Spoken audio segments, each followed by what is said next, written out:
Hi, my name is Asia Warnock. I'm an AmeriCorps member serving with the Baltimore Community Mediation Center. I'd like to take a few minutes to tell you about what we do. The Baltimore Community Mediation Center is located at 3333 Greenmount Avenue in Baltimore City. We provide free, confidential, and non-judgmental mediation services for all. Unresolved interpersonal conflict is a source of stress that we have learned to normalize in our culture. However, this is not a good thing for our physical health. Ongoing, unresolved conflict can cause us to have obsessive thoughts as we ruminate over the conflict instead of resolving it. Scientists have linked prolonged rumination of negative situations with cardiovascular disease and high blood pressure. Unresolved conflict also creates negative attitudes and feelings of helplessness and hopelessness, which can create the type of chronic stress that upsets the body's hormone balance, depletes the brain chemicals required for happiness, and damages the immune system. Chronic stress from interpersonal conflict can actually decrease our lifespan by shortening the end caps of our DNA strands, which causes us to age more quickly. Additionally, the ongoing stress of interpersonal conflict has long been associated with negative impacts on the endocrine system and the nervous system. According to a study published by the National Institute of Health, highly potent and/or chronic stressors have detrimental effects on a variety of physiologic functions, including growth, metabolism, reproduction, and immune competence. It is our vision at the Baltimore Community Mediation Center to help people manage conflict. Our vision is for a peaceful Baltimore where all residents have the skills to manage and transform conflict and to have access to and use community-based conflict resolution programs. It is our mission to provide non-judgmental processes for individuals and groups to be heard and to listen, make decisions, and peacefully change their lives, families, and communities. The things we mediate are basically everything you can think of. Interpersonal situations that include neighbors, parenting plans, roommates, elder care, when families are looking to figure out how they're going to manage their elderly parents and elderly relatives. That's a great thing to have mediated. Marriage separations and relationship separations, also things that are not necessarily conflict-based. If you're considering moving in with a friend or taking on a new roommate, that's a perfect time to actually have a mediated conversation so you can avoid conflict in the future. Also, business types of conversations that need some mediation are excellent candidates for the process that we offer. Workplace and organizational conversations, co-workers, landlord-tenants, maintenance, and actually debt-related conversations are perfect candidates for mediation. We base our process on three main principles. We have a 10-point model, but the big three that we base our process on are that we are voluntary in that anybody that's in mediation has agreed to be in mediation, and anybody can leave mediation at any time. We're also confidential. That means anything that happens during mediation or even in the intake calls that happen prior to mediation is completely confidential, and none of that conversation will be repeated outside of those environments to anyone. We're also neutral. That means we do not take sides, we do not offer advice, and we don't give suggestions. What we do is provide a process for people to be heard and understood, and make sure that all of their feelings and values are understood by everyone in the mediation process. We also provide a process to identify topics to discuss, as well as a process for brainstorming around those topics so that you can come to agreements if desired. Where do we mediate? Actually, we mediate in all of Baltimore, and we try to make our mediations convenient to the people who are in the mediation process at any given time. Of course, right now we're mediating via Zoom because of our current public health crisis, and that seems to be providing excellent service, even though we prefer in person. And as soon as we are able to be in person, we'll be using libraries, religious institutions, senior centers, community and recreation centers, and even government agencies. But again, for now, we are mediating via Zoom. We use the inclusive model of mediation, and that means we have a process, and we go by what we call our process map. So the first thing we do is explain the mediation to people. And then the second thing that we do in our process is that we listen and gather information. That means everybody in mediation can tell everything they've ever wanted to say about the situation or conflict, get everything off their chest, and we'll make sure that everyone is really heard and understood, making sure that people's feelings and values are completely understood.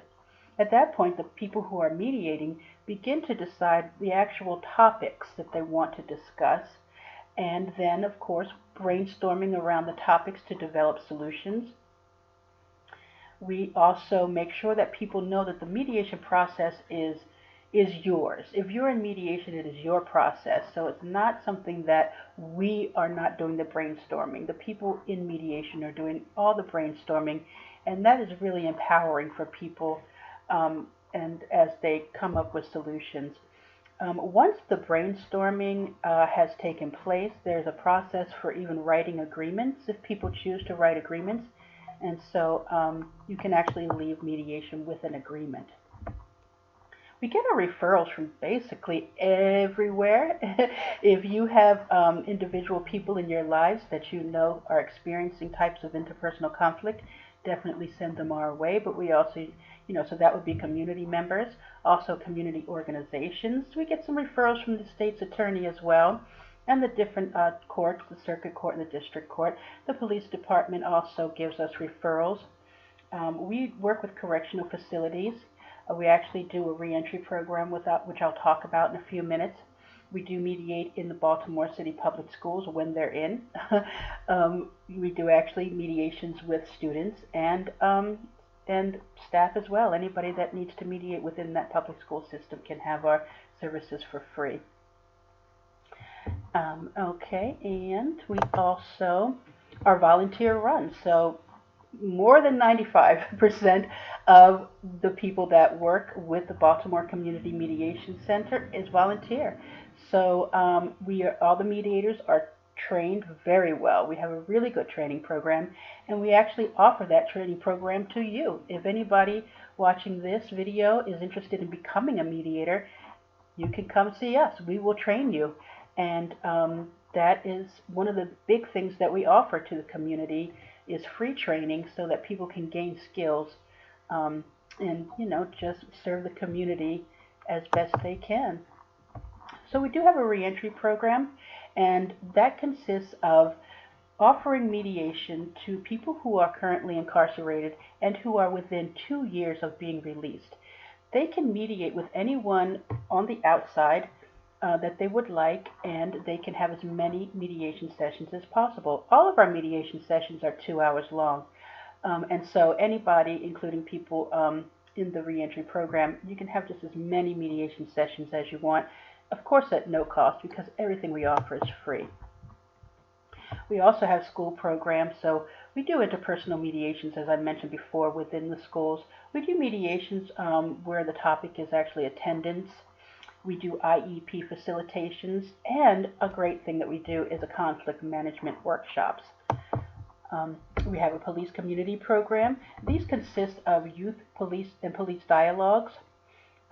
We also have a police complaint mediation program and community and police dialogue. So what these programs do, especially the youth and police dialogue and community police dialogues, it really gets the community and young people and the police together to really basically say anything they want to say to each other. It's a safe space, and you can say anything you want, and people can get everything off their chest. And what happens is people begin to understand each other and come to some sort of space where they can realize the humanity in each other and understand the position that the other person is in and everything that they're feeling and everything that they value. So it's a really good way to bring the communities together with the police department. We offer free trainings and workshops, like I mentioned before. If you're interested in becoming a mediator, this is the place to come.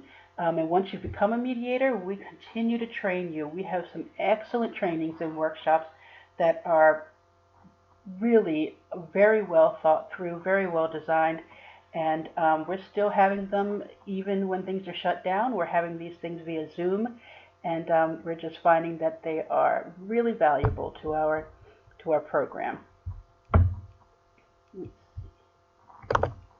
Now, if you'd like to make a referral, all you have to do is contact our office. You can also go to our website and just make a referral. So that means if you would like to mediate with someone, you can get in touch with us via these methods, or you can tell a friend and they can get in touch with us themselves. A few things to keep in mind when making a referral. We definitely need some accurate contact information for you as well as the person you'd like to mediate with. And everybody in mediation does, again, as I mentioned before, it is voluntary.